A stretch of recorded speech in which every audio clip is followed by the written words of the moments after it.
if I had to kind of make a suggestion to governments that fund these institutions, continue to fund the commercialization group so they've got the resources to do it, but also consider how we embed EIRs or people with relevant experience to work alongside of these individuals. And I think you would see more wins in that scenario.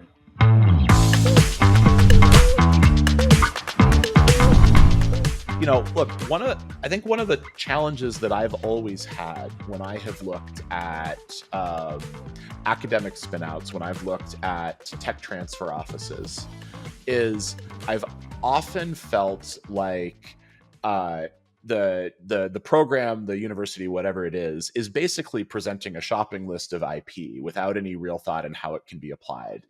And what you're doing sounds very different than that. So let me ask you, how unique has your work been? Right? Do you feel like you're sort of on the cutting edge of changing how R&D, kind of makes its way into commercialization, or am I just off base? This is what everybody does. No, I think you have a really good point here, and I think what I can say is, as a result of working in these organizations since 2007 until now, I've had to build up that knowledge. And I think, in the last 4 or 5 years, especially with a startup that I've been working on and that is now exited, I think now in the last 4 or 5 years, I now have an appreciation.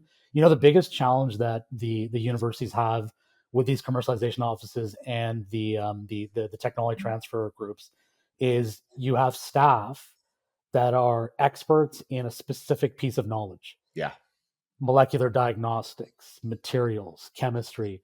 But then when you look at the background, they may not have been entrepreneurs before. And I think it's high time for all of the universities to say, we need more EIRs working alongside of these commercialization professionals so that you can march along the same path, accomplish what the university needs to do. But I think you have a higher success of working along someone that's been there and done that, been through the, as I call it, the MMA gauntlet of startups, because now you actually have potentially someone that's going to be able to guide you. But maybe that person says, I actually like the way the startup is going. I'm going to take the reins on this and run it myself with the university equity portion intact, et cetera, et cetera. So my biggest challenge has been, and I think you can see this across any institution across the world, is we need more individuals. We need the existing individuals that are there, but you need to layer on some entrepreneurship experience so that you can work through these minefields. I mean, some of the senior professionals that I work with over the last 10 or 15 years, they now know that because they've been through 15 or 16 deals in either the biotech industry or the physical sciences industry, and they know what pitfalls to go. But that's maybe a couple of people with that knowledge across a group of individuals, like 30, 40 individuals that are really experts in their domain. They know how to slice and dice the technology, but then the challenge becomes, how do you get this past that valley of death, not just from a funding perspective, but from an experience perspective. So in my case, I've only been able to build that up as a result of working through all these different types of organizations and learning. Like, I've made a bunch of mistakes. I remember a couple of licensing deals where I completely missed the boat on certain clauses, and that came back to bite us later on. And that was, again, a learning experience. In any exit, or let's call it startup financing activity, there's always things that you have to deal with.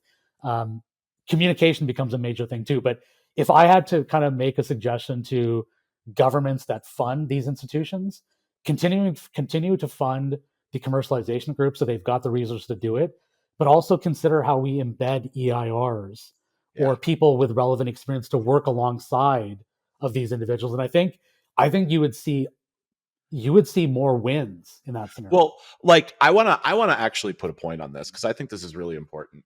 You made the point that there's in Ontario and elsewhere, there's government funding and grant funding available, which can be a very powerful accelerator early on, but also can be a little bit of a double-edged sword, right? Like, I have met a lot of companies and ventures that probably should have died a long time ago, but are Yep. being held up by grant funding, and that's unfortunate for lots of reasons. But the thing that bothers me the most is you actually have entrepreneurs, innovators, scientists whose time and energy is being kind of sucked away. They should be redirected to their next thing.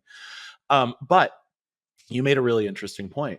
Applying that grant money, that public money, to the mechanisms that help quickly prove, is this viable? Is it going to move forward? Along with ideas like embed EIRs in the process, that feels to me like an accelerant for the ecosystem, not just something that is going to result in, organizations constantly just requesting more grant funding. Do I have that right? Yep. Absolutely. I mean, I think that's really interesting.